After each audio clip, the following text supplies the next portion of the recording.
பலவீனம் தான் நோயாக மாறுகிறது. நமக்கு எதுலெல்லாம் இப்போ நோயினா என்னென்னாக்கா பலவீனம் என்று பொருள். வீக்னஸ் அதுதான் நோய். நமக்கு எதில் அந்த பலவீனம் எங்கேருந்து முதல் பலவீனம் எது அப்படின்னா உணவுகளில் உள்ள பலவீனம் தான். என்னால் உணவு கட்டுப்பாட்டை கடைபிடிக்க முடியலன்னு சொல்கிறாங்கல்ல, அதுதான் அதுதான் அந்த பரிதாபத்திற்குரிய அந்த பலவீனமான நிலை தான் நோய்களுக்கே காரணம். என்னால் இட்லி சாப்பிடாமல் இருக்க முடியல, என்னால் மாமிசம் சாப்பிடாமல் இருக்க முடியல, என்னால் டெய்லி கவுச்சி இல்லைன்னா என்னால் சாப்பிடவே முடியாது, இந்த மாதிரி என்னால் ஸ்வீட் சாப்பிடாமல் இருக்க முடியாது, என்னால் டீ குடிக்காமல் இருக்க முடியாது, இந்த மாதிரி இதெல்லாம் நோயை தரும்னு நமக்கு தெரியும். ஆனால் இதெல்லாம் என்னால் முடியாது, இதெல்லாம் சாப்பிடாமல் என்னால் இருக்கவே முடியாது, என்னால் பிரியாணி சாப்பிடாமல் இருக்கவே முடியாது அப்படின்னு நம்ம சொல்கிறோம்ல. இந்த மாதிரியான பலவீனங்கள் தான் நோய்கள் அப்படின்னு அர்த்தம். நோய்க்கு ரொம்ப தெளிவான விளக்கம் இதுதான், பலவீனம். அப்போ பலவீனங்கிறது நிறைய விஷயத்தில் இருக்குது. சீட்டாடுறது ஒரு பலவீனமாக இருக்கலாம், அல்லது நீங்கள் மது அருந்துவது, புகைப்பிடிப்பது, இதெல்லாம் ஒரு பலவீனம். அப்புறம் வேறு என்ன சினிமா பலவீனமாக இருக்கலாம். ஃபஸ்ட்டு ஷோ ரிலீஸ் ஆகும்போது எனக்கு ஃபஸ்ட்டு ஷோ பார்த்துடணும், அது ஒரு பலவீனமாக இருக்கலாம். இப்படி ஏகப்பட்ட என்னால் வேலை செஞ்சாக்கா, நான் தொழிலில் வேலை செஞ்சாக்கா என்னை பாட்டு செஞ்சிட்டே இருப்பேன், விட்டுட்டு வர மனசே இருக்காது அப்படின்னு கூட அது ஒரு பலவீனமாக இருக்கலாம்.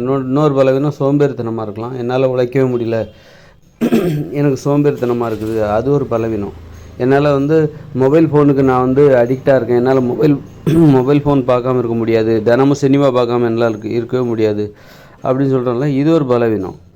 ஆனால் எல்லா பலவீனம் அப்போ அது மாதிரி என்னென்னா எனக்கு பொண்ணுங்க விஷயத்தில் நான் ரொம்ப வீக்னஸ்ஸு இப்படி சொல்கிறோம்ல, இப்படி பலவீனங்கள். அது மாதிரி ஆம்பளை விஷயத்தில் பொண்ணுங்க யாராவது சொல்லுவாங்க எனக்கு அந்த விஷயத்தில் வீக்னஸ்ஸு இப்படி சொல்லுவாங்கள்ல. இந்த மாதிரியான பலவீனங்கள் தான் நோய்களாக மாறுது. ஆனால் வாழ்க்கையில் நிறைய பலவீனம் இருக்குது. ஆனால் எல்லா பலவீனங்களுக்கும் காரணம் எது?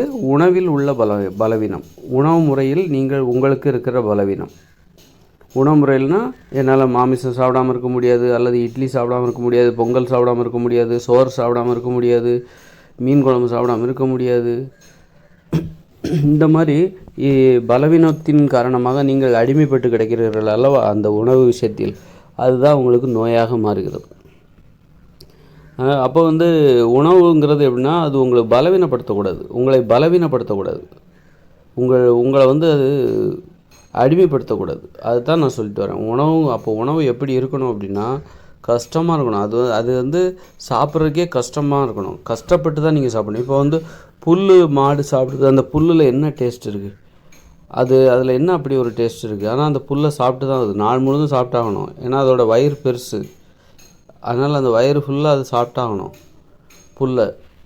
அதே மாதிரி தான் அப்போது அந்த மாதிரி தான் இருக்கணும், கஷ்டமாக இருக்கணும். உணவு என்பது அது நம்மளை அடிமைப்படுத்தக்கூடாது, ஆனால் சாப்பிட்டாகணும் அப்படிங்கிற ஒரு உணர்ச்சியில் நம்ம சாப்பிடணும். சும்மா என்னால் கண்ட்ரோல் பண்ண முடியல, ஸ்வீட் எடுக்காமல் என்னால் கண்ட்ரோலே பண்ண முடியல, சாப்பிடாமல் இருக்க முடியல, உணவு கட்டுப்பாட்டே கடைபிடிக்கணும், அந்த அளவுக்கு அடிமைத்தனம், அதுதான் நோய்க்கு காரணம். பலவீனம் தான் நோய்க்கு காரணம். உங்களை பலவீனப்படுத்துகிற அனைத்துமே நோய்களுக்கு காரணம். அதே நேரத்தில் வாழ்க்கையில் நிறைய பலவீனம் இருக்குது. எல்லா பலவீனத்துக்கும் காரணம் உணவு தான். அதனால் நிறைய பேரால் குண்டாக இருக்காங்க, அவங்களால நடக்க முடியல, மூட்டி வலி வந்துடுது, கொஞ்சம் கூட நடக்க முடியல, எல்லாம் தெரியுது அவங்களுக்கு உடம்பு குண்டாக இருக்குது. ஆனால் இந்த மாதிரி உணவு தான் காரணம். நம்மளால் சாப்பாடை ஒழுங்காக ஒரு உணவு கட்டுப்பாட்டுக்குள்ளே போனாக்கா நம்மளால் கண்டிப்பாக உடல் எடையை குறைக்க முடியும், உடம்புல உள்ள நோயை குணப்படுத்த முடியுங்கிறது அவங்களுக்கு தெரியுது. ஆனாலும் முடியல, வாயை கட்ட முடியல. இந்த பலவீனம் தான் நோய். அந்த பலவீனம் இருக்கலாம். அதாவது அந்த அந்த அந்த உணவு கூட காரணம் கிடையாது. அந்த உணவு விஷயத்தில் நீங்கள் பலவீனமாக இருக்கீங்க பாருங்கள், நீங்கள் தான் காரணம். உங்களுக்குள்ளே இருக்கிற அந்த பலவீனம் தான் காரணம். அதுதான் காரணம், இட்லி தான் காரணம், பொங்கல் தான் காரணம்னு சொல்லாதீங்க, மாமிசம் தான் காரணம்னு சொல்லாதீங்க. உங்களுக்குள்ளே இருக்கிற அந்த பலவீனம் அதுதான் காரணம். இப்போ உணவு கட்டுப்பாடு உடையவர்கள் இருக்காங்க, அவங்க எதை சாப்பிடணுமோ அதை தான் சாப்பிடுவாங்க, எதை சாப்பிடக்கூடாதோ அதை தவிர்த்துருவாங்க. டீ குடிக்காதவங்க நான் பார்த்துருக்கேன், டீ குடிக்கக்கூடாது ஆனால் அவங்களுக்கு பிடிக்கும், ஆனால் டீ குடிக்க மாட்டாங்க. சிகரெட் பிடிக்காதவங்களாம் நான் அவங்களுக்கு சிகரெட் பிடிக்கிறது பிடிக்கும், ஆனால் உடம்பு கேடு அப்படிங்கிறதுனால சிகரெட்டை பிடிக்க மாட்டாங்க. அந்த மாதிரி ஒரு கட்டுப்பாடு இருக்கணும். உங்களை வந்து அந்த இட்லியும் பூரியும் உங்களை அடிமைப்படுத்தக்கூடாது. சிகரெட்டு, மதுபானம்லாம் உங்களை அடிமைப்படுத்தக்கூடாது. நீங்கள் அது அது நீங்கள் தான் அதை வந்து அடக்கி வைக்கணும், அதை கட்டுப்படுத்தணும். அந்த மாதிரி ஒரு மன உறுதியற்ற ஒரு நிலை தான் நோய்கள் வருவதற்கு காரணம். ஏன் இவ்வளோ நோய்கள் அப்படின்னா மன உறுதியற்ற நிலை. மன உறுதி இல்லாமலாம் இந்த உலகத்தை உருவாக்குனாங்க அப்படின்னு நீங்கள் கேட்கலாம். மன உறுதி இல்லாமலாம் இவ்வளோ பெரிய விண்வெளிக்கெல்லாம் போகிறாங்க. அவங்களும் இந்த இட்லி, பூரி, பொங்கல், தோசையை தானே சாப்பிட்டு போகிறாங்க. அவங்க ஊரில் என்ன கிடைக்குதோ அது மாதிரியான உணவுகளை சாப்பிட்டு தானே போகிறாங்க. அல்லது மிகப்பெரிய சாதனை செய்கிறாங்கல்ல. அவங்கெல்லாம் வந்து இந்த மாதிரி மலிவான உணவுகளை தானே சாப்பிட்றாங்க. மலிவான உணவுகளை சாப்பிடுவதில் உறுதியாக இருப்பது, எக்காரணம் கொண்டும் நான் இதை விட்டு, அதாவது அதில் ரொம்ப உறுதியாக இருக்கிறது. மன உறுதிங்கிறது அவங்களுக்கு எப்படி இருக்குன்னா, பலவீனமாக இருப்பதில் ஒரு உறுதி. அதாவது நோய்களை தருகிற உணவுகளை சாப்பிடுவதில் ஒரு உறுதி, வெறி. உறுதி என்பது என்னவாயிடுச்சுன்னா வேற ஒரு இடத்துக்கு போயிடுச்சு. இந்த மாதிரி உங்களை பலவீனப்படுத்துகிற உணவுகளை விரும்பி விரும்பி உண்பது, அதற்காக வந்து கஷ்டப்பட்டு உழைச்சி இன்றைக்கி வீட்டுக்கு போனோன்னே பிரியாணி தான். இந்த சம்பாதிச்ச காசை வீட்டில் கொடுத்து கோழிக்கறி வாங்கி குழம்பு வச்சு சாப்பிட்றணும், மீன் குழம்பு வாங்கி சாப்பிட்றணும், மீன் குழம்பு வச்சு சாப்பிட்றணும். அதுக்காக கஷ்டப்படுறது, கனவு காண்பது. நாளைக்கு வேலைக்கு போகிறோம், அந்த சம்பாத்தியத்தை கொண்டு வரோம், ஞாயிற்றுக்கிழமை எல்லோரும் வீட்டில் உட்காந்து பிரியாணி தான், 2-3 கிலோ மட்டன் எடுக்கிறோம், எல்லோரும் பிரியாணி. அந்த நாளுக்காக ஏங்கி அதுக்காக கஷ்டப்படுறது. உங்களை பலவீனப்படுத்துகிற ஒரு விஷயத்துக்காக நீங்கள் வந்து ரொம்ப அதை கனவு காண்றீங்க. உங்கள் மன உறுதி என்பது என்னவா மாறிடுச்சுன்னா, பலவீனமான உங்களுக்கு நோயை ஏற்படுத்துகிற உணவுகளை சாப்பிட்றதுல நீங்கள் உறுதியாக இருக்கீங்க. எக்காரணம் கொண்டு நான் செத்தாலும் பரவாயில்ல, நான் அந்த பிரியாணி சாப்பிட்டுட்டே நான் சாவுறேன். பிரியாணியை சாப்பிட்டா எனக்கு உடம்புல நோய் வரும்னா வந்துட்டு போட்டோம், அந்த பிரியாணியை சாப்பிட்டுட்டே அந்த நோய் வந்துட்டு போட்டோம். அப்படி நான் நோயெல்லாம் வாழ்ந்து என்னத்தை அனுபவிக்க போகிறேன்? அந்த மாதிரி பேசுகிறது, அந்த மாதிரி உறுதியாக இருக்குது. எதை எடுத்தாலும் ஏற்றுக்கவே மாட்டாங்க, ஒரு நல்ல விஷயத்தை ஏற்றுக்கவே மாட்டாங்க. எவ்வளோதான் சர்க்கரை நோய் வந்து ஆஸ்பத்திரியில் கடந்து விரலை வெட்டி எடுப்பாங்க, அப்போ கூட அவங்க அந்த ஸ்வீட்டு சாப்பிட்டுட்டே இருப்பாங்க. அந்த மாதிரி பேஷண்ட்ஸை நான் பார்த்துருக்கேன். எப்படின்னா அவங்க வந்து வயசு அதிகமாக கூட இருக்கும், அந்த படுக்கையில் இருப்பாங்க, சுகர் அதிகமாகி ஒவ்வொரு விரலாக வெட்டிகிட்டே இருப்பாங்க. அப்போ கூட அவங்க வந்து தினமும் அந்த ஸ்வீட் சாப்பிட்றத விட்டு கொடுக்கவே மாட்டாங்க. அதெல்லாம் ஒன்றும் கிடையாது அப்படின்னு சொல்லிட்டு அதுதான் மன உறுதிங்கிறது. அவங்களுக்கு பயமே இல்லை. அவங்களுக்கு என்னென்னா நிறைய பேத்துக்கு அப்படி தான். நிறைய பேர் குண்டாக இருக்காங்க, ஆனால் சோறு நல்லா சாப்பிடுவாங்க, நல்ல உடல் குண்டாக இருப்பாங்க, சோறு நல்லா சாப்பிடுவாங்க. அவங்களுக்கு உறுதி, அவங்களுக்கு பயமே இல்லை. நம்ம இந்த மாதிரி சோத்தை சாப்பிட்டு தான் நமக்கு குண்டாகுது, எல்லாமே அவங்களுக்கு தெரியும். நம்ம இப்படியே போனால் கொஞ்ச நாளில் அவ்வளோதான், உட்காந்துருவோம், நம்மளால் எழுந்துச்சு நடக்க முடியாது, படுக்கையாயிருவோம், சீக்கிரமாக செத்து போயிடுவோம், தெரியுது அவங்களுக்கு. ஆனாலும் அவங்க பயப்பட மாட்டேங்கிறாங்க. நான் அந்த சோத்தை திங்காமல் விட மாட்டேன்னா, சோத்தை திங்கிறதில் இருக்கிற அந்த சுகம் உனக்குங்க தெரியும். உடம்பு குண்டானா ஆகிட்டு போகுது, என்னால் நடக்க முடியலன்னா பரவாயில்ல, செத்து போனால் பரவாயில்ல, எக்காரணம் கொண்டும் பிரியாணி, சோறு இதெல்லாம் திங்காமல் நான் விடவே மாட்டேன். அதுதான் மன உறுதி. அதாவது மன உறுதி அதாவது பயப்பட மாட்டேங்கிறாங்க. எக்காரணம் கொண்டும் அவங்கள அசைக்கவே முடியல. அந்த நோய் வந்துருச்சு, உடம்பு குண்டாயிடுச்சு, சுகர் வந்துருச்சு, மூட்டு வலி வந்துருச்சு, வெயிட்டு தாங்க முடியாமல் மூட்டு வலி வந்துருச்சு, 150 கிலோக்கிட்ட வந்துருச்சு, 130 கிலோ தாண்டிருச்சு. ஆனாலும் அவங்க பயப்பட மாட்டேங்கிறாங்க. நம்மளால் நடக்க முடியல, தெரியுது, நடக்க முடியல, உட்கார முடியல, எழுந்திருக்க முடியல, மூச்சு வாங்குது, மூட்டு வலி வந்துருச்சு, இடுப்பு வலி வந்துருச்சு, குறுக்கு வலி வந்துருச்சு, எல்லாமே வந்துருச்சு. பார்க்குறதுக்கு அசிங்கமாக வேறு இருக்கிறோம். எல்லோரும் கேலி பண்ணுறாங்க, ஒரு படியில் ஏற முடியல, இறங்க முடியல, பரவாயில்ல. ஆனால் அதுக்கு பற்றி அவங்களுக்கு தெரியும், உடம்பு குறைச்சா, உணவு கட்டுப்பாடு கடைப்பிடிச்சாக்கா உடம்பு குறையும். ஆனாலும் அவங்க பயப்பட மாட்டேங்கிறாங்க. பரவாயில்ல, நான் அந்த சோறு சாப்பிட்டே தான் தீருவேன், சோறு, இட்லி, பூரி, பொங்கல், பாயாசம், மாமிசம் சாப்பிட்டு தான் தீருவேன். அந்த மாதிரியான ஆட்கள் தான் உலகத்தில் நிறைய பேர் இருக்காங்க. டீ குடிச்சு தான் தீருவேன், காஃபி குடிச்சு தான் தீருவேன். அந்த மாதிரி பலவீனமான விஷயங்களில் அதை சாப்பிடுவதில் உறுதியாக இருக்காங்க.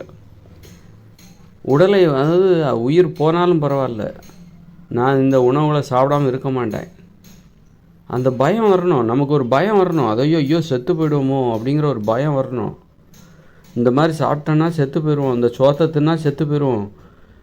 அப்புறம் இட்லி, பூரி, பொங்கல், தோசை, மாமிசம், பிரியாணி, பரோட்டா, பூரி இதெல்லாம் தின்னா செத்து போயிடுவோம். பஜ்ஜி, சமோசா இதெல்லாம் தின்னாக்கா உடம்பு குண்டாகி செத்து போயிடுவோம், நோய் வரும் அப்படிங்கிற பயம் இருக்கணும். நோய் வந்துருமோங்கிற பயம் இருக்கணும். கஷ்டத்தை பார்த்து பயப்படணும். அந்த பயத்தோட, அதாவது கஷ்டத்தின் உச்சிக்கு போவாங்க.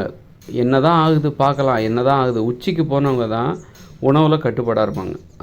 அந்த நோயினால் ஏற்படுகிற துன்பத்தின் உச்சத்தை தொடுறாங்க பாருங்கள், துன்பத்தோட உச்சத்தை தொடுவாங்க, அவங்க தான் உணவு கட்டுப்பாடோடு இருப்பாங்க.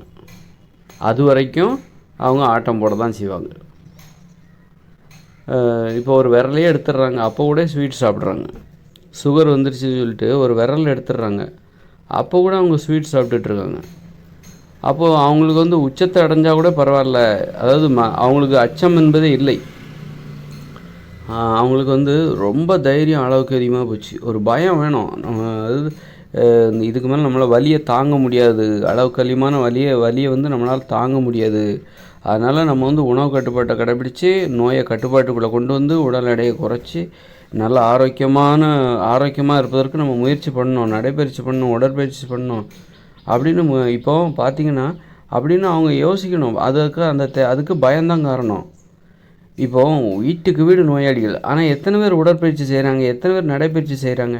வீட்டுக்கு வீடு ஒரு சர்க்கரை நோயாளி இருக்காங்க. ஆனால் அப்படி இருந்தால் இந்த உலகத்தில் எத்தனை பேர் நடைப்பயிற்சி செய்யணும் நோயை பற்றி? ஆனால் எத்தனை பேர் நடைப்பயிற்சி செய்கிறாங்க? ஒரு நோய் வந்த 90% மேலே உள்ளவங்க அதை பற்றி பயப்படுறதே கிடையாது. மாத்திரையை போட்டு அவங்க வேலையை பார்த்துட்டே இருக்காங்க. மாத்திரையை போட வேண்டியது, வேலையை பார்க்க வேண்டியது. நடைப்பயிற்சியா, உடற்பயிற்சியா, அதெல்லாம் நான் பண்ண மாட்டேன். எதை பற்றியும் கவலைப்படுறதில்ல. பல்லு சொத்தை ஆயிடுச்சு, அந்த பல்லை ஒழுங்காக சுத்தமாக வச்சுக்கோ அப்படின்னா, பல்லு சொத்தை ஆயிடுச்சா பிடிக்கி போட்டுக்கிட்டே இரு.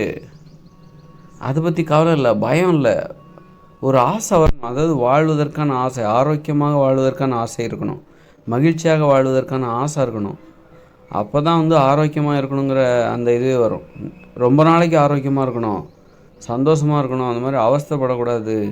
அதனால் மோசமான உணவுகளை சாப்பிடக்கூடாது, நம்மளை பலவீனப்படுத்துகிற உணவுகளை சாப்பிடக்கூடாது. நோய்களுக்கு காரணமான பலவீனத்தை நாம் ஒழிக்கணும், நமக்குள்ளே இருக்கிற அந்த பலவீனத்தை ஒழிக்கணும். அப்போது அந்த பலவீனத்தை ஒழிக்கிறவங்க தான் வீரர்கள். ஏன் வந்து அந்த பலவீனத்தையே கொண்டாடுறாங்க, பலவீனத்தை கெட்டியாக ஏன் பிடிச்சிக்கிறாங்கன்னா, அவங்க கோழைகளாக இருப்பாங்க. கோழைகள் தான் வந்து இந்த பலவீனத்தை பிடிச்சி கெட்டியாக பிடிப்பாங்க. அதாவது பலவீனத்தை வந்து பலவீனமான விஷயங்களை கடைபிடிப்பதில் ஏன் அவ்வளோ மன உறுதியோடு இருக்காங்க அப்படின்னா, அவங்கெல்லாம் கோழைகள். அவங்களால கட்டுப்பாடு என்பது அவர்களுக்கு கிடையாது. கோழைகளுக்கு கட்டுப்பாடு இருக்காது, மன உறுதி. அதாவது யாருக்கு வீரமுடையவர்களுக்கு தான் கட்டுப்பாடு இருக்கும். யாரால் உணவு கட்டுப்பாட்டை கடைபிடிக்க முடியுதோ அவங்க தான் வீரமுடையவர்கள். என்னால் இதை சாப்பிடாமல் இருக்க முடியாதுன்னு சொல்லிட்டு அதை சாப்பிட்டா நோய் வரும்னு தெரியும், அவங்க உடம்புல நோய் இருக்கும், இதை சாப்பிட்டா நமது உடலில் உள்ள நோய் வந்து இன்னும் தீவிரமாகும்னு தெரியும், பரவாயில்ல மாத்திரை போட்டுக்கலாம் அப்படின்னு நினைக்கிறாங்க பாருங்கள், அவங்கெல்லாம் கோழைகள். அவங்க நான் தைரியமானவன், எனக்கு உடம்புல நோய் இருந்தாலும் பரவாயில்ல, நான் நல்லா சாப்பிடுவேன், சோறு நல்லா சாப்பிடுவேன், சும்மா அது என் உடம்புல சுகர் இருந்தாலும் பரவாயில்ல, சர்க்கரை நோய் இருந்தாலும் பரவாயில்ல, நான் வந்து நல்ல வேலைக்கு சோறு சாப்பிட தான் செய்வேன். கேட்டால் எவ்வளோ பெரிய பணக்காரனே வந்து நோய் வரதான்ப்பா செய்யும், மாத்திரையை போட்டு போயிட்டே இருக்கணும், விதி வந்தால் போக வேண்டியதான், நோயெல்லாம் வந்து வரதான் செய்யும், அதுக்கெல்லாம் பயந்தால் முடியுமா, விதி இருக்கிற வரைக்கும் இருப்போம், பயந்துகிட்டே இருந்தால் ஒன்றும் முடியாது அப்படின்னு சொல்லிட்டு ஏதாவது ஒரு காரணம் சொல்லிகிட்டு இருப்போம். இவங்கெல்லாம் கோழைகளோட வார்த்தைகள் இதெல்லாம். அதனால் கட்டுப்பாடாக இருப்பதற்கு இவர்களுக்கு துணிவு கிடையாது. இன்னொன்று கட்டுப்பாடாக இருக்கணும்னா நேர்மையாக இருக்கணும். உணவு கட்டுப்பாட்டை கடைபிடிப்பதற்கு நேர்மை என்பது தேவை. சும்மா வந்து நேர்மை இல்லாதவன், லஞ்சம் வாங்குறவன், ஊழல் வாங்குறவன், திருடுறவன், ஏமாத்துறவங்கெல்லாம் வந்து உணவில் கட்டுப்பாடாக இருக்கவே முடியாது.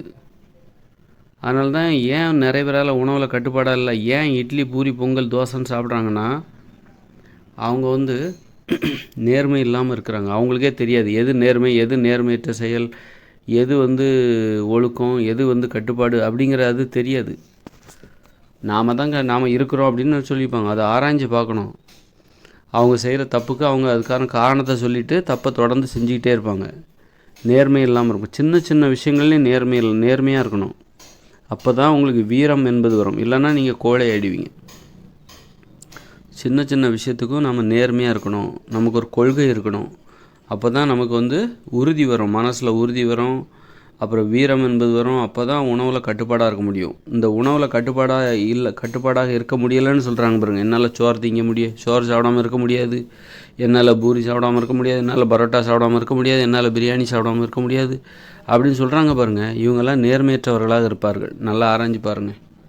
ஏதாவது நிறைய விஷயங்களில் நேர்மையற்றவர்களாக இருப்பார்கள், ஒழுக்கமற்றவர்களாக இருப்பார்கள், கட்டுப்பாடு இல்லாதவர்களாக இருப்பார்கள். அதனால தான் அவங்களால உறுதியாக இருக்க முடியல, உணவு கட்டுப்பாட்டை கடைபிடிக்க முடியல. பலவீனம். அதனால தான் வீக் ஆகுறாங்க. நேர்மையாக இருந்தால் தான் மனசு உறுதியாக இருக்கும், கட்டுப்பாடாக இருந்தால் தான் மனசு உறுதியாக இருக்கும், ஒழுக்கமாக இருக்கணும். அப்போ தான் மனசு உறுதியாக இருக்கும். அப்போ தான் உணவில் கட்டுப்பாடாக இருக்க முடியும். நிறைய பேரில் ஏன் உணவில் கட்டுப்பாடாக இல்லை? என்னால் பூரி சாப்பிடாமல் இருக்க முடியாது, பரோட்டா சாப்பிடாமல் இருக்க முடியாது, என்னால் வந்து பிரியாணி சாப்பிடாமல் இருக்க முடியல, நானும் ட்ரை பண்ணி பார்க்குறேன், முடியலை அப்படிங்கிறாங்கல்ல. அவங்களுடைய வாழ்க்கை அவங்க சுய விமர்சனம் பண்ணி பாருங்கள். உங்கள் வாழ்க்கையை நீங்கள் திருப்பி பாருங்கள். நீங்கள் உங்கள்கிட்ட நேர்மை இல்லாமல் இருக்கும், கொள்கை இல்லாமல் இருக்கும், பகுத்தறிவு என்பது இல்லாமல் இருக்கும். மற்றவங்களுக்காக நீங்கள் உங்கள் கொள்கையை விட்டு கொடுப்பீங்க, விட்டு கொடுக்குறவராக இருப்பீங்க. ஸோ உறவு முறை தான் பெருசு அப்படின்னு சொல்லிட்டு மற்றவங்களுக்கு தந்தார் போன்று நீங்கள் வளைஞ்சி போவீங்க, வளைஞ்சி குனிஞ்சி அது ஃப்ளெக்ஸ் அந்த நெளிவு சுழிவோடு போயிட்டுருப்பீங்க. மற்றவங்களுக்கு தகுந்த மாதிரி உங்களுக்கு தகுந்த மாதிரி எப்படி மற்றவங்ககிட்ட வந்து நீங்கள் நடந்துக்கணும் அப்படிங்கிறத தெரிஞ்சிக்காமல் என்ன பண்ணுவாங்க, நான் வந்து நம்ம பல பேரை சந்திக்கிறோம், அவங்க ஒரு டீ கொடுக்குறாங்க அல்லது அவங்க ஒன்று பண்ணுறாங்க, அதுக்கு நம்ம வந்து இல்லை அப்படி இப்படின்னு சொல்கிற கஷ்டமாக இருக்குது, அதனால் நான் பாட்டுக்கு அவங்க என்ன கொடுக்குறாங்களோ சாப்பிட்றேன். இந்த மாதிரிலாம் இருக்கக்கூடாது. உறுதியாக இருக்கணும். உறுதியாக இருந்து நீங்கள் உங்களை வந்து காப்பாற்றிக்கணும். மற்றவங்களுக்காக நாம் நம்முடைய கொள்கைகளையும் கட்டுப்பாடையும் விட்டு கொடுக்குற அளவுக்கு மற்றவங்க ஒன்றும் பெரிய புனிதமானவர்கள் கிடையாது.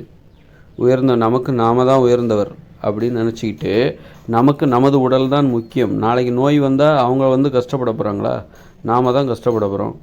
உடம்பு ஆரோக்கியமாக இருந்தாலும் நாம் தான் ரொம்ப காலம் வாழ போகிறோம். நோய் வந்து இருந்தாலும் சீக்கிரமாக சாக போகிறதும் நாம் தான். அதனால் மற்றவங்களுக்காக எதை விட்டு கொடுக்கணும், எதை விட்டு கொடுக்கக்கூடாது அதை தெரிஞ்சுக்கணும். உடல் ஆரோக்கியத்தை விட்டு கொடுக்கக்கூடாது. ஆக பலவீனம்தான் நோய்களுக்கு காரணம். என்னால் பூரி சாப்பிடாமல் இருக்க முடியல, என்னால் பொங்கல் சாப்பிடாமல் இருக்க முடியாது, அதை பெருமையாக வர சொல்கிறது. என்னால் சோறு சாப்பிடாமல் இருக்க முடியாது, சோறு சாப்பிட்டா தான் நல்லா தூக்கம் வரும், என்னால் பிரியாணி சாப்பிடாமல் இருக்க முடியாது, இந்த மாதிரி சொல்கிறாங்களே, குலாப்ஜாம் சாப்பிடாமல் இருக்க முடியாது அப்படின்னு சொல்கிறாங்கள. அப்போ அந்த பலவீனம்தான் நம்ம நோய்களுக்கு காரணம். அந்த பலவீனம் எங்கேருந்து பிறக்குது? நேர்மையற்ற அந்த உணவில் ஏன் வீக்காக இருக்காங்க அப்படின்னா, உணவில் ஏன் இப்படி அடிமைப்பட்டு கிடக்கிறாங்க? நோயை தருகிற உணவுகளுக்கு ஏன் மக்கள் அடிமைப்பட்டு கிடக்கிறாங்கன்னா, பணத்தை சம்பாதிக்கிற விஷயத்தில் அவங்ககிட்ட நேர்மை இருக்காது. நேர்மை இல்லாதவங்களுக்கு தான் நோய் வரும். நோயை குணப்படுத்தணுன்னா உனக்கு நேர்மை வேணும். நேர்மை இல்லாமல் நீ உன் உடம்புல உள்ள நோயை குணப்படுத்தவே முடியாது. உன்னால் உணவு கட்டுப்பாடே கடைபிடிக்க முடியாது. உனக்கு நேர்மை இல்லைன்னா உன்னால் உணவு கட்டுப்பாட்டே கடைபிடிக்க முடியாது. ஒழுக்கம் கட்டுப்பாடெல்லாம் வரணும். நேர்மை தான் உனக்கு மன உறுதியை தரும். நேர்மை கட்டுப்பாடு அதுதான் உனக்கு மன உறுதியை கொடுக்கும். ஒழுக்கம் அந்த நேர்மையினால் உங்களுடைய மனசு உறுதியாகல. அந்த மன உறுதியை வைத்து கொண்டு தான் நீங்கள் உணவு கட்டுப்பாட்டே கடைபிடிக்கணும். இப்போ பெண்கள் வந்து வேலைக்கு போக மாட்டேங்கிறாங்கல்ல, வீட்டிலே இருக்காங்க நிறைய பேர். ஒரு தெருவில் உள்ள ஒவ்வொரு வீட்டையும் பாருங்கள், வீட்டுக்கு ஒரு பெண்கள் வந்து வேலைக்கு போகாமல் இருப்பாங்க. ஆனால் ஆண்கள் எல்லாருமே வேலைக்கு போவாங்க. அப்போ இந்த வேலைக்கு போகாமல் இருக்காங்க பாருங்கள், அது நேர்மையற்ற செயல். அதுதான் அவங்க பலவீனமாக இருப்பாங்க, பலவீனமானவர்களுடைய செயல். அது நேர்மையற்ற ஒரு செயல், அதாவது மிக மோசமான நேர்மையற்ற செயல். அந்த வேலைக்கு போகாத பெண்களுக்கு ஒரு கணவன் சம்பாதிச்சு கொடுக்குறான் பாருங்கள், அதுவும் நேர்மையற்ற செயல். ஏன்னா அந்த பெண்கள் நேர்மை இல்லாமல் இருக்கிறதுக்கு இவருக்கு ஒரு காரணமாக இருக்கிறார். இவர் தான் காரணமாக இருக்கிறார். இல்லை நான் உனக்கு தேவையான பணத்தை கொடுக்க மாட்டேன் அப்படின்னு சொல்லி வேலைக்கு போய் தான் ஆகணும் அப்படின்னு சொல்லியிருந்தாருன்னா வேறு வழி இல்லாமல் அந்த அம்மா வேலைக்கு போயிருப்பாங்க. இவர் கொடுக்குறாரு, அந்த அம்மா வாங்கிட்டு வீட்டிலே உட்காந்துக்கிறாங்க. அது நேர்மையற்ற செயல். இதுதான் பலவீனத்துக்கு காரணம். இதுதான் பலவீனத்துக்கு காரணம். நீங்கள் வந்து ஒரு பெண்ணாக இருக்கிறீர்கள் அப்படின்னா, நீங்கள் உணவு கட்டுப்பாட்டை கடைப்பிடிக்கணும்னா நீங்கள் வேலைக்கு போகணும். சுயமாக சம்பாதிச்சு உங்களுடைய தேவைகளை நீங்களே பூர்த்தி பண்ணிக்கணும். சும்மா ஒரு மன உறுதி என்பது அவ்வளோ சாதாரண விஷயம் கிடையாது. உணவு கட்டுப்பாடு என்பது அவ்வளோ சாதாரண விஷயம் கிடையாது. உங்கள் ஒட்டுமொத்த வாழ்க்கையிலே நீங்கள் நேர்மையானவராக இருக்கணும். நேர்மையற்றவராக இருந்தாக்கா அதுக்கு தான் தண்டனை. இப்போ பெண்கள், நான் வேலைக்கு போக மாட்டேன், வீட்டிலே தான் இருப்பேன், நீங்கள் வேலைக்கு போய் எனக்கு சம்பாதிச்சு கொடுங்க, என்ன ராணி மாதிரி பார்த்துக்குங்க, நல்லா பார்த்துக்கிறாரு என் வீட்டுக்காரரு, ஒரு வேலைக்கு போக சொல்ல மாட்டார், காசு எவ்வளோ கேட்டாலும் கொடுப்பாரு, இப்படி சொல்லிக்கிறாங்கல்ல. இதெல்லாம் வந்து இதுதான் வந்து பலவீனமான நிலை, மன உறுதியற்ற நிலை. இதுக்கு தான் தண்டனை. இதுக்கு போய் நாங்கள் பெண்களை போய் தண்டனை தனியாக கொடுக்கணுங்கிற, அவங்கள பிடிச்சி சிறையில் அடைச்சி போடணுங்கிற அவசியமே இல்லை. தண்டனை கிடச்சிருச்சு. அதற்கான தண்டனைகள் தான் நோய்கள். நீங்கள் அது சரியாக நடந்துக்கணும். அதாவது தண்டனைங்கிறது, நீங்கள் ஒரு குற்றம் செய்கிறீங்க, அது ஒரு குற்றம். அது மாதிரி நிறைய குற்றங்கள் இருக்குது. ஆண்கள் சம்பாதிக்கிற போகிற இடத்துல கையூட்டு வாங்குவது, கமிஷன் வாங்குவது, ஊழல் செய்வது, லஞ்சம் வாங்குவது, அதெல்லாம் இருக்குது. அதுமாதிரி ஆண்களும் தப்பு பண்ணுறாங்க, பெண்களும் தப்பு பண்ணுறாங்க. பெண்கள் வேலைக்கு போகிற பெண்களும் கமிஷன் அடிக்கிறாங்க, லஞ்சம் வாங்குகிறாங்க, ஏமாத்துறாங்க, கள்ள கணக்கு எழுத்துறாங்க. ரொம்ப துல்லியமாக நேர்மையாக இருக்கணும். அப்போ தான் வந்து நீங்கள் நோய்கள்லேருந்து தப்ப முடியும். நீங்கள் சின்ன சின்ன விஷயத்தையும் அலட்சியம் பண்ணிங்க, சின்ன நேர்மையாக இருக்க வேண்டிய சின்ன விஷயங்களில் கூட ₹1 கூட நீங்கள் நேர்மையாக இருக்கணும். ₹1 கூட நீங்கள் நேர்மையாக இருக்கணும். நீங்கள் அலட்சியம் படுத்தவே கூடாது. அலட்சியம்தான் நோய்களுக்கு காரணம். அலட்சியம்தான் நோய்களுக்கு காரணம். பலவீனம்தான் நோய்களுக்கு காரணம். நேர்மையின்மை தான் நோய்களுக்கு காரணம். கட்டுப்பாடின்மை, ஒழுக்கமின்மை, அதுதான் அதுதான் நோய்களுக்கு காரணம். சோம்பேறித்தனம். இப்போ பெண்கள் வீட்டில் இருக்காங்கள்ல, வேலைக்கு போகாமல் நிறைய பெண்கள் வீட்டில் இருக்காங்களா, அதெல்லாம் சோம்பேறித்தனம். அப்போ ஆண்கள் வீட்டுக்கு வந்தால் ஒரு வேலையும் செய்கிறதில்ல.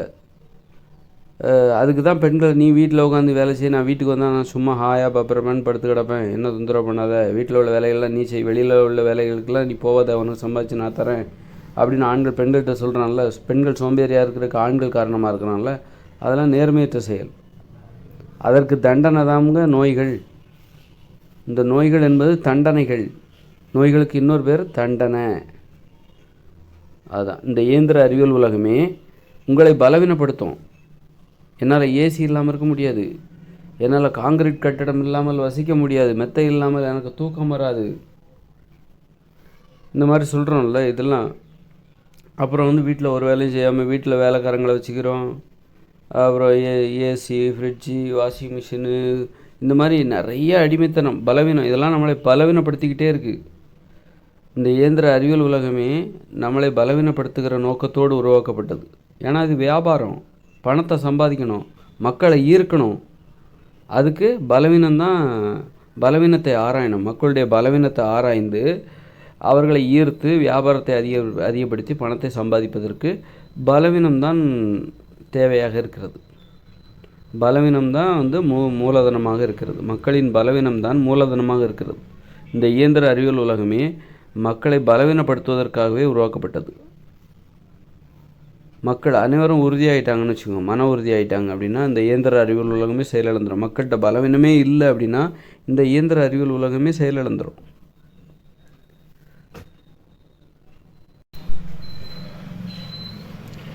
இப்போ பச்சை காய்கறிகள், பழங்கள்லாம் சாப்பிடுவாங்க. இயற்கையோடு இணைந்த மனித வாழ்க்கையில் 2040 பிறகு வரப்போகிற இயற்கையோடு இணைந்த மனித வாழ்க்கையில் அங்குள்ள மக்கள் பச்சை காய்கறிகளையும் பழங்களையும் சாப்பிடுவாங்கன்னு நான் சொன்னேன்ல. அதுக்கு என்ன அர்த்தம்? அவங்ககிட்ட பலவீனம் இல்லை, அவங்க மன உறுதி உடையவர்கள் என்பதற்கு அது ஒன்றே சாட்சி. அவங்க நேர்மையாக தான் இருப்பாங்க, வேறு வழியே இல்லை. ஏன்னா அங்கே பணங்கிறதே கிடையாது, பணம் கிடையாது, பணத்துக்கு மதிப்பு கிடையாது, அது அங்கே வியாபாரம் கிடையாது, விற்பனை கிடையாது. அவங்கவுங்க விளைநிலத்தில் அவங்கவுங்க உழைக்க போகிறாங்க. எல்லாத்துக்கும் ஒரே அளவு நிலம்தான், எல்லாருக்கும் ஒரே அளவு குடியிருப்பதற்கான நிலம் வந்து எல்லாத்துக்கும் ஒரே அளவு தான், ஒரே அளவு விளைநிலம். 8 வயசுக்கு மேலே ஆயிடுச்சுனாலே நிலம் கொடுத்துருவாங்க. அதனால் அங்கே பணங்கிறதே கிடையாது, விற்பனை வியாபாரம் எதுவுமே கிடையாது. அவங்கவுங்க உழைச்சி அவங்கவுங்க சாப்பிட போகிறாங்க, பகிர்ந்து உண்ண போகிறாங்க. அதனால் அங்கே யாரையும் ஏமாற்ற மாட்டாங்க. வியாபாரம், ஏமாற்று எதுவுமே கிடையாது, திருட்டு எதுவுமே கிடையாது. பணம் இருந்தாலும் திருட போகிறாங்க. தங்கத்துக்கும் மதிப்பு கிடையாது, தங்கத்தை வச்சுக்கிட்டு ஒன்றும் பண்ண முடியாது. அப்புறம் பணத்துக்கும் மதிப்பு கிடையாது. ஆக வந்து அவங்க வந்து நேர்மையாக தான் இருப்பாங்க. அந்த நேர்மை தான் இயற்கையாகவே அவங்க நேர்மையாகிடுவாங்க. ஏன்னா பணம் தான் நம்மளை வந்து பலவீனப்படுத்துது. அப்போ இன்னொன்று என்னென்னா பணம் வந்து நம்மளை பலவீனப்படுத்துதில்ல. அதில் நம்ம எப்படி மனித உரிமைகளை கட்டுப்படுத்துறது அப்படின்னா, நீ யாராக இருந்தாலும் 8 மணி நேரத்துக்கு மேலே அல்லது 6 மணி நேரத்துக்கு மேலே உழைக்க சொல்லவே கூடாது. 8 மணி நேரங்கிற கூட அதிகம். 6 மணி நேரத்துக்கு மேலே தொழிலில் உழைக்கவே கூடாது. பணத்தை சம்பாதிப்பதற்காக உழைப்பதற்காக 6 மணி நேரம் இருக்குல்ல, அதை கட்டாயப்படுத்தணும். 6 மணி நேரத்துக்கு மேலே யாருமே உழைக்கக்கூடாது. விட்டுட்டு வேலைக்கு வீட்டுக்கு வந்துடணும். அப்போ காலை 7 மணிலேருந்து மதியம் 1 மணி வரைக்கும் தான் கடைகள் எல்லாமே செயல்படணும். தொழிற்சாலைகள், அலுவலகங்கள் எல்லாமே செயல்படணும். ஒரு மணிக்கு மேலே எல்லாத்தையும் மூடிடணும். ஊரடங்கு மாதிரி இருக்கணும். அந்த அளவுக்கு கட்டுப்பாடு. அப்போ வந்து என்ன ஆகும் அப்படின்னா, நீ என்ன தான் நினச்சாலும் பணத்தின் மீது உன்னால் நீ அளவுக்கு அதிகமாக பணத்தை சம்பாதிக்க முடியாது. ஏன்னா தான் 6 மணி நேரம் தான் உழைக்கணும்னு சொல்லியாச்சு. பணத்தை சம்பாதிக்கிறக்கே நீ 6 மணி நேரம் தான் உழைக்கணும், அதுக்கு மேலே உழைக்கக்கூடாதுன்னு சொல்லியாச்சு. அப்படின்னு சொல்லி கட்டாய சட்டம் போட்டு உன்னை வந்து தடுத்தாச்சு. அதனால் நீ வந்து அதிகமாக பணம் மேலும் மேலும் பணம் சம்பாதிக்கணுங்கிற ஆசை உனக்கு வராது. வர விட மாட்டாங்க. அதான் தடுத்துட்டாங்களே. 6 மணி நேரத்துக்கு மேலே நீ உழைக்கக்கூடாதுன்னு தடுத்துட்டாங்களே. ஆனால் இன்றைக்கி பாருங்கள், அப்படி ஒரு சட்டம் வந்து இல்லை. இன்றைக்கி நீ வந்து 24 மணி நேரமும் உனக்கு கொடுக்கப்பட்டாச்சு. நீ பணத்தை சம்பாதிப்பதற்காக உழைக்கலாம். 24 மணி நேரமும் நீ ஒரு கம்பெனியில் வேலை பார்க்குற, அங்கே ஒன்று 8 மணி நேரம் தான் வேலை வாங்குவாங்க. ஆனால் நீ வீட்டுக்கு வந்து உன் விருப்பம் போல் வேறு ஏதாவது ஒரு தொழிலை பார்த்து வீட்டுக்கு வந்த பிறகு வீட்டில் உட்காந்து நீ செய்கிற மாதிரி வேறு ஒரு வேலையை பார்க்கலாம். அதில் வர்ற பணத்தை சம்பாதிக்கலாம். இப்படி பணத்தை சம்பாதிப்பதற்கு இங்கே எந்த கட்டுப்பாடுமே இல்லை. அதனால தான் பணம் நம்மை பலவீனப்படுத்துகிறது. நீ 6 மணி நேரம் தான் உழைக்கணும், அதை விட்டுட்டு அதுக்கப்புறம் நீ விளையாட போ, வேறு எங்கேயாவது போ, வீட்டில் இரு, குடும்பத்தோடு இரு, குழந்தைகளோடு இரு, அப்படி இப்படின்னு சொல்லிட்டாக்கா அவனுக்கு பணத்தை சம்பாதிக்கிறதுக்காக அவன் பெரிய கனவுகள்லாம் நம்மளால் முடியாது. அதை பற்றி ஏன் யோசிப்பேன்? நமக்கே கொடுக்கப்பட்டது 6 மணி நேரம் தான். அதுக்குள்ளே நம்மளால் என்ன சம்பாதிக்க முடியுமோ அதை தான் சம்பாதிக்க முடியும். அதனால் நம்ம பெருசாக ஆசைப்படுறதுல நியாயம் இல்லை. அப்போ விளையாடுவாங்க. மீதம் உள்ள நேரத்தில் 6 மணி நேரம் தினமும் வேலை செஞ்சு மீதம் உள்ள நேரத்தில் விளையாடுவாங்க. கலைப்படைப்பு திறனை வெளிப்படுத்துவாங்க, காதல் பண்ணுவாங்க, குடும்பத்தோடு நேரம் செலவழிப்பாங்க. வேறு வழி இல்லை. ஏன்னா அதான் அரசாங்கமே தடுத்துறது இல்லை. காலைல 7 மணிலேருந்து 1 மணி வரைக்கும் தான் வேலை பார்க்கணும். அதோட கடையெல்லாம் மூடு, ஆஃபீஸெல்லாம் மூடு, வீட்டுக்கோடு போய் விளையாடுங்க, தூங்குங்க, ரெஸ்ட் எடுங்க, அப்புறம் போய் விளையாடுங்க, ஆடல் பாடல், குடும்பத்தோடு நேரம் செலவழிங்க, வீட்டில் ஏதாவது வேலை இருந்தால் போய் பாருங்கள். அந்த மாதிரி கட்டுப்படுத்தும் போது தான் மக்களுக்கு இந்த பணத்தை மீது உள்ள மோகம் குறையும், கட்டுப்படுத்தப்படும். பணம் கிடச்சிட்டா சந்தோஷமாயிடலாம் அப்படின்னு சொல்லிட்டு 24 மணி நேரம் உழைச்சிட்டு இருக்காங்க. இந்த தூக்கம் ஏண்டா வருதுங்கிறாங்க.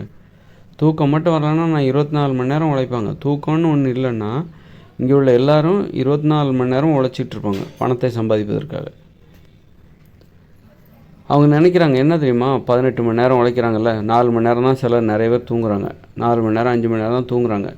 17 மணி நேரம் 18 மணி நேரம் உழைக்கிறவங்க என்ன நினச்சிக்கிறாங்கன்னா, பணம் இருந்தால் மகிழ்ச்சியாக இருந்துடலாம், பணம் இருந்தால் மகிழ்ச்சியை விலை கொடுத்து வாங்கிடலாம், பணம் இருந்தால் நோய்களை குணப்படுத்தி விடலாம் அப்படின்னு நினைக்கிறாங்க.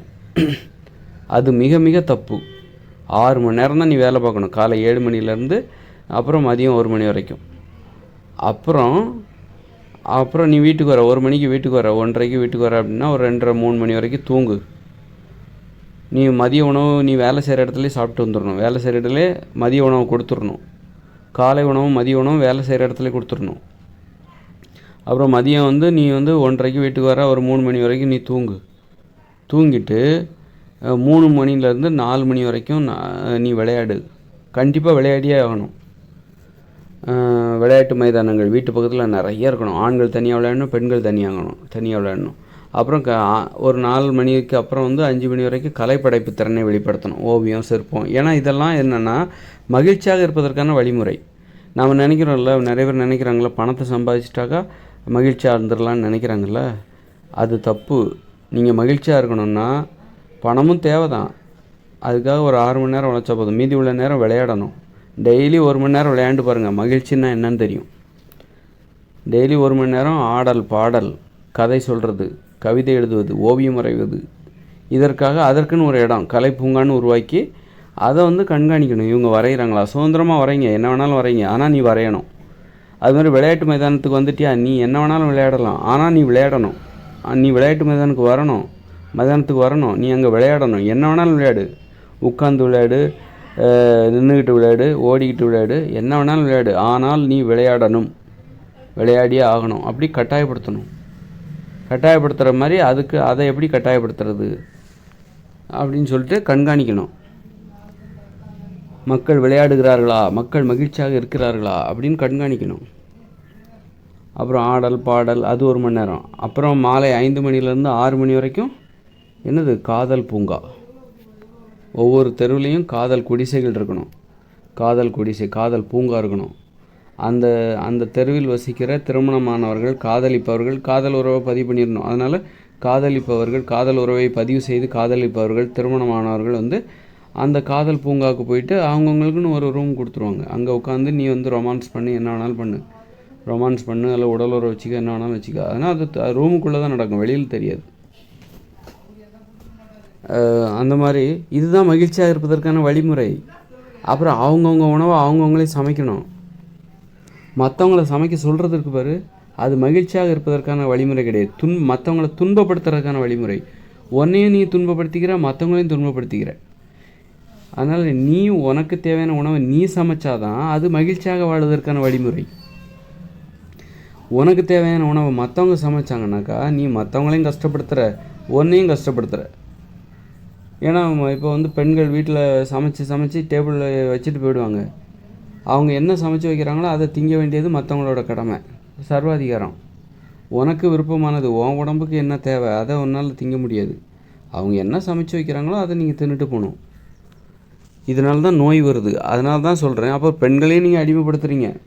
ஏன் சோறு உங்கள் வீட்டில் உள்ள எல்லாம் ஏன் இன்னும் படுத்து தூங்கிட்டு கிடக்குற, எழுந்து சமைக்கலை, அப்புறம் குளிக்கலை, அதில் டீ போடல, போய் டீ போடு, எனக்கு காஃபி போடு, போய் சோறு பொங்கு, சீக்கிரம் மத்தியானம் ஆகுதுல்ல போய் சமைச்சு ரெடி பண்ணு. விரட்டுறது பெண்களை. கொஞ்சம் கூட அவங்கள எப்படா இந்த ஆம்பளைங்க வெளியில் போவாங்க, கொஞ்சம் அமைதியாக உட்காரலாம் அப்படின்னு யோசிக்கிறாங்க இவங்களாம். அது மாதிரி விரட்டுறது பொம்பளைங்களை வீட்டில். அவங்க அவங்களுக்கு தூக்கமே வராது. நடுராத்திரியில் உட்காந்து தண்ணி கோரு, அதாவது எப்போ ஆண்கள் வந்தாலும் பெண்கள் ஒரு அட்டென்ஷனில் இருந்துடணும். பெண்கள் தூங்கக்கூடாது நிம்மதியாக. அவங்க உடனே வீட்டுக்கு யார் வந்தாலும் போனாலும் சரி, அதாவது வீட்டில் உள்ளவங்க தான், அவங்களுடைய கணவர் வந்துட்டாருன்னா அந்த அம்மா எழுந்துச்சி, இந்தாங்க சட்டையை கொண்டாங்க, அவருக்கு சட்டையை கட்டி கொடுப்பாரு, எடுத்து இவங்க ஆங்கரில் மாட்டுவாங்க. ஒரு நடுராத்திரியில் ஒரு 11 மணிக்கு வராரு அப்படின்னா கதவை திறந்து விட்டுட்டு தூக்கம் வருது அந்த அம்மாவுக்குன்னா போய் தூங்குறலாம் தப்பு இல்லை. ஆனால் அவருக்கு என்ன பண்ணணும், சாப்பாடு போட்டு கொடுக்கணும். அந்த நடுராத்திரியில் கூட சாப்பாடு போட்டு கொடுக்கணும். ஏன் அவர் போட்டுக்க மாட்டாரா? அவரோட சட்டையை கழட்டி ஆங்கரில் மாட்டணும். இப்படி தான் பெண்களால் நிம்மதியாக தூங்கவே விட மாட்டேங்கிறாங்க. அதனால் அதுக்கு காரணம் பெண்களும் தான் அதற்காக போராடணும். எப்போ பார்த்தாலும் அவங்களுக்கு தேவையான சுதந்திரத்துக்காக மற்றவங்க போராடி அதை வாங்கி இவங்க கையில் கொடுப்பாங்க. இவங்க உட்காந்து சீரியல் பார்த்துட்ருப்பாங்க. இவங்களுக்கு தேவையான சுதந்திரத்துக்காக மற்றவங்க போராடுவாங்களா? எல்லோரும் தான் போராடணும், அவங்களும் தான் போராடணும், பெண்களும் தான் போராடணும். அதனால் பெண்கள் அந்த மாதிரி பெண்கள் அதை பற்றி கவலைப்படாமல் தலைவதின்னு சொல்லிட்டு அவஸ்தைப்படுறாங்க. ஆனால் அதை பற்றி போராடுறது கிடையாது. ஆனால் அவங்களுக்காக மற்றவங்க போராடுறாங்க. இந்த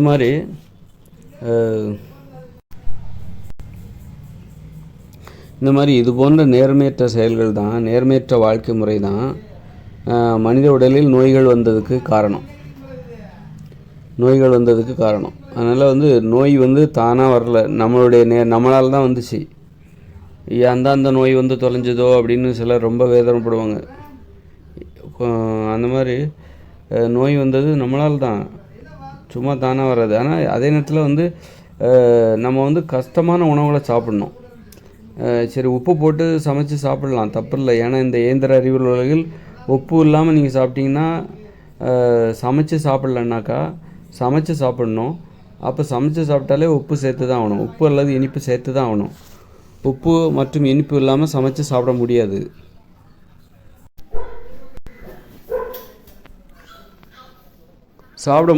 அதனால் நம்ம என்ன பண்ணோம் அப்படின்னா, சாப்பிடாமல் இருக்க முடியாது. அதாவது உப்பு இல்லாமல் நம்மளால் சமைச்சு சாப்பிடாமல் இந்த இயந்திர அறிவியல் உலகில் இருக்க முடியாது. அதனால் உப்புனால் சமைக்கப்பட்ட உணவுகள்லேயே கொஞ்சம் உயர்தரமான உணவுகளை தேர்ந்தெடுத்து சாப்பிடணும். மட்டமான உணவுகளை தேர்ந்தெடுத்து சாப்பிடக்கூடாது. உப்பு கலந்து சமைக்கப்பட்ட உணவுகள் இருக்குல்ல, அதில் வந்து இனிப்புகளை சமைத்த உணவுகளில் உயர்தரமான உணவுகளை சாப்பிடணும். கரெக்டாக ஒரு வார்த்தை கிடைச்சி. சமைத்த உணவுகளில் உயர்தரமான உணவுகளை சமைத்து சாப்பிட வேண்டும், தேர்ந்தெடுத்து சாப்பிட வேண்டும். அது தரமான உணவுகளாக பார்த்து சாப்பிடணும். சமைத்த உணவுகளில் தரமான உணவுகளாக சமைத்து சாப்பிட வேண்டும். சமையல் உணவு சமைச்சு சாப்பிட்றது தான் நமக்கு நோய்க்கு காரணம், உப்பு தான் நோய்க்கு காரணம் அப்படின்னு சொல்லிட்டு உப்பு மீதும் சமைத்த உணவுகள் மீதும் பழி போடாமல் சமைச்சு சாப்பிட்றதுலே கொஞ்சம் நல்ல தரமான உணவுகளை சமைச்சு சாப்பிட்ணும்.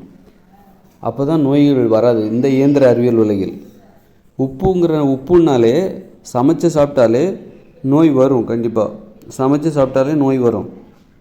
ஏன்னா உப்பு சேர்க்குறோம், அது எல்லா உணவுலையும் உப்பு சேர்த்துக்கிட்டே இருக்கிறோம். தினம் தினம் உப்பு உடம்புல ஏறிக்கிட்டே இருக்குது. அதனால் நோய் வரதான் செய்யும். அதே நேரத்தில் அந்த நோயை வந்து நம்ம வரவிடாமல் பண்ணலாம்.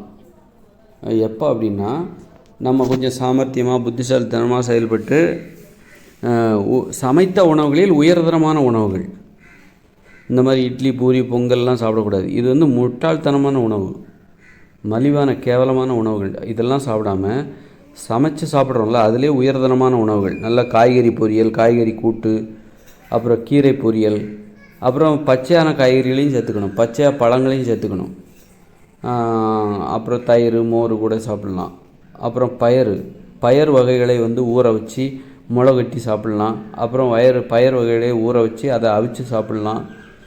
இந்த மாதிரி கிழங்குகளை அவிச்சு சாப்பிட்லாம், பச்சையாக சாப்பிட்லாம். காய்கறிகளை பச்சையாக சாப்பிட்லாம், அவிச்சு சாப்பிட்லாம், அல்லது வந்து கூட்டாக வைத்து சாப்பிட்லாம். இந்த மாதிரி வாழைத்தண்டு ஜூஸு, வாழைத்தண்டு பொரியல், இந்த மாதிரி போகணும். சும்மா இந்த அரிசியை வேணால் ஊற வச்சு அதில் ஏதாவது வெல்லங்கள்லாம் போட்டு ஊற வச்சு சாப்பிடுங்க. இந்த மாதிரி ஒரு உயர்தரமான உணவுகள், சமைத்த உணவுகளில் உயர்தரமான உணவுகளை தேர்ந்தெடுத்து சாப்பிடணும். அப்போ தான் உப்பு கலந்த உணவுகளை சமைச்சு சாப்பிட்றதுனால ஏற்படுகிற நோய்கள்லேருந்து நம்ம தப்பிக்க முடியும். அப்புறம் ஒரு சுதந்திரமான வாழ்க்கையும் வாழணும். சும்மா வந்து ஒரு அறிவுபூர்வமான வாழ்க்கையும் வாழணும். சும்மா வந்து இப்படி உயர்தரமான சமைத்த உணவுகளை மட்டும் சாப்பிட்டுட்டு போயிடக்கூடாது. ஒரு சுதந்திரமான ஒரு வாழ்க்கை. உங்களை யாரும் அடிமைப்படுத்த விடாமல் பார்த்துக்கோங்க. உங்கள் வீட்டில் உங்களை யாரும் அடிமைப்படுத்தக்கூடாது. நீங்கள் மற்றவங்களுக்கு சமைச்சு கொடுக்க, நீங்கள் பெண்களாக இருந்தால் நீங்கள் மற்றவங்களுக்கு சமைச்சு கொடுக்குறதுக்கு உங்களை யாராவது நிர்பந்தித்தாங்கன்னா அதுக்கு நீங்கள் ஒத்துக்காதீங்க. அப்புறம் உங்களுக்கு தேவையான பணத்தை நீங்களே சம்பாதிங்க. மற்றவங்கள்ட்ட போய் சார்ந்திருக்காதீங்க. ஆண்களோட முதுகு பிடிச்சி தொங்காதீங்க.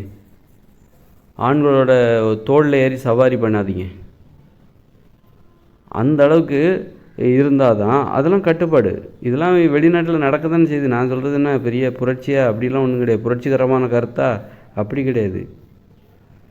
இது எப்படின்னா, திருடங்கள்லாம் இருக்கிற ஊரில் திருடாதன்னு சொல்கிறது பெரிய அறிவுரை மாதிரி ஆகிடுதுல்ல. அது மாதிரி நேர்மையானவர்கள் இருக்கிற ஒரு ஊரில் போயிட்டு அங்கே திருடாதன்னு சொல்கிற அறிவுரைக்கு அங்கே தேவையே இல்லை.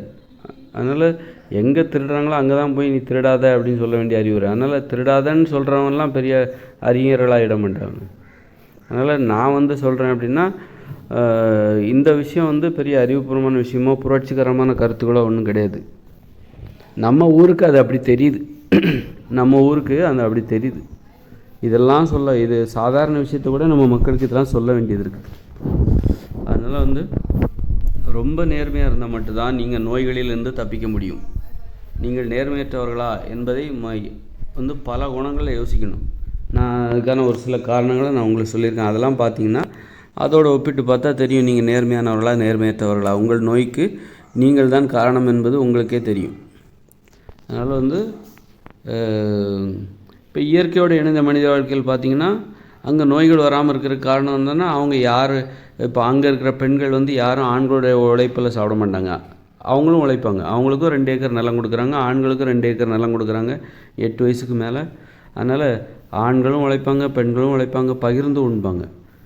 எல்லாத்துக்கும் ஒரு வீடு கொடுக்குறாங்க, எல்லாத்துக்கும் 8 வயசுக்கு மேலே ஒரு குடிசை கொடுக்குறாங்க. அதனால் வந்து இடத்திற்காகவோ இடத்துக்காகவோ உணவுக்காகவோ பொருளுக்காகவோ ஆண்களை பெண்கள் சார்ந்திருக்கிற அந்த அடிமைத்தனமான வழக்கம் இயற்கையோடு இணைந்த மனித வாழ்க்கையில் கிடையாது. அப்புறம் அங்கே பணம் என்பது கிடையாது, வியாபாரம் என்பது கிடையாது, விற்பனை என்பது கிடையாது, தங்கம் என்பது அங்கே இருக்காது, தங்கத்துக்கு மதிப்பு கிடையாது. அதனால் அவங்க நேர்மையாக இருப்பாங்க. அதனால் நேர்மையாக இருக்கிறதுனால அவங்களுக்கு நோய் வராது, மன உறுதி அதிகமாக இருக்கும், வேறு வழியே இல்லை. அவங்களுக்கு உப்பு கிடைக்காது, அதனால் பச்சையாக தான் பெரும்பாலும் சாப்பிடுவாங்க. சமைச்சு சாப்பிட்ற வழக்கம் அவங்ககிட்ட அதிகமாக கிடையாது. தீப்பெட்டி கூட கிடைக்காது. தீப்பெட்டி அவங்களுக்கு கிடையாது. நல்லா பார்த்துக்கோங்க. நீங்கள் ஒவ்வொரு வாட்டியும் நெருப்பை பற்ற வைக்கிறதுக்காக கல்லெல்லாம் உரசிக்கிட்டு இருக்க மாட்டீங்க. கல்லை உரசிக்கிட்டு நெருப்பெல்லாம் பற்ற வைக்கிறதெல்லாம் வந்து ரொம்ப கஷ்டமான விஷயம். அதெல்லாம் என்றைக்காவது ஒரு நாள் ஏதாவது ஒரு இதுக்காக பண்ணுவாங்க. இந்த மாதிரி இருக்கிறதுனால அவங்களுக்கு நோய் வருவதில்லை. அவர்களுடைய வாழ்க்கை முறை என்னவான்னா நேர்மையாக வாழ வைக்க சொல்லுகிறது. நீ நேர்மையாகத்தான்ப்பா வாழணும், வேறு வழியே இல்லை அப்படின்னு சொல்லுது. அதே நேரத்தில் நீங்கள் இயற்கையோடு இணைந்த மனித வாழ்க்கையில் வந்து நீ எனக்கு நிறைய நிலம் தேவை அப்படின்னு சொல்லிட்டு ஒவ்வொருத்தரும் அவங்கவுங்க சக்திக்கு ஏற்றார் போல் நிறைய நிலத்தை வளைச்சி பிடிச்சிக்கிட்டு ஒருத்தர் 2 ஏக்கர், ஒருத்தர் 10 ஏக்கர், இன்னொருத்தர் 4 ஏக்கர், இன்னொருத்தர் 5 ஏக்கர், இன்னொருத்தர் அரை ஏக்கர், இன்னொருத்தருக்கு நிலமே இல்லை, இந்த மாதிரி ஏற்றத்தாழ்வுகளோடு வாழ்ந்தாங்கன்னு வச்சுக்கோங்க.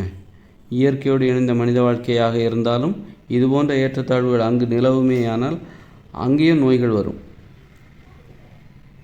நல்லா தெரிஞ்சுக்கணும். அதனால் பொது உடைமை நடைமுறை என்பது கண்டிப்பாக தேவை. எல்லோரும் சமம், எல்லாருக்கும் ஒரே நீதி, ஒரே நியாயம், ஒரே அளவு விளைநிலம், ஒரே அளவு குடியிருப்பு நிலமும் ஒரே அளவு இருக்கணும். எல்லா விதத்துலேயும் எல்லாருக்கும் சமமாக கொடுக்கப்படுகிறதா? சமத்துவம் என்பது எல்லா விஷயத்துலையும். இப்போது ஒரு தேவையை பூர்த்தி செய்வதில் ஆண்களுக்கும் பெண்களுக்கும் சமத்துவம் அங்கு நிலவுகிறதா அப்படிங்கிறதுல கவனமாக இருக்கணும். இருக்குதா என்பதை உறுதிப்படுத்தி கொண்டே வாழ வேண்டும். அதனால தான் அவங்க வந்து ஆட்சி செய்கிறது எல்லாமே சுழற்சி முறையில். எல்லாருமே ஆட்சி செய்வாங்க, எல்லா பெண்களும் ஆட்சி செய்வாங்க, எல்லா ஆண்களும் அந்த ஊரின் காவலர்களாக பொறுப்பேற்பார்கள், சுழற்சி முறையில். இப்படி சமத்துவம் தான் அங்கே. எல்லோருக்கும் எல்லாம் கிடைத்து விட்டதா? யார் ஒருத்தர் கூட கிடைக்காம இருக்கக்கூடாது. இதெல்லாம் ஆரோக்கியத்துக்கு காரணம். இதெல்லாம் நோய்கள் வராமல் இருப்பதற்கு காரணமாக இருக்க போகிறது. நாம் இங்கே இன்றைக்கி தனி உடைமை நடைமுறை. இங்கே எல்லாமே எவனுக்கு ஆற்றல் அதிகமோ அவன் நிறைய பணத்தை சம்பாதிக்கிறான், நிறைய இடத்த வளைச்சி போட்டுக்கிறான், பெரிய பெரிய வீடை கட்டிக்கிறான். ஏகப்பட்ட ஏற்றத்தாழ்வு. சின்ன வீடு, குடிசை, ஓட்டு வீடு, காங்கிரீட் வீடு, பெரிய வீடு, மாளிகை, அரண்மனை, இப்படி ஏகப்பட்ட ஏற்றத்தாழ்வு. இது எல்லாம் நோய்களுக்கு காரணம். இந்த ஏற்றத்தாழ்வுகளை அனுமதித்ததால் தான் நமக்கு கிடைத்த தண்டனை. இந்த ஏற்றத்தாழ்வுகளை நாம் அனுமதித்தோம் அல்லவா, அந்த செயலுக்கு நமக்கு கிடைத்த தண்டனை, பரிசு தான் தண்டனைகள்.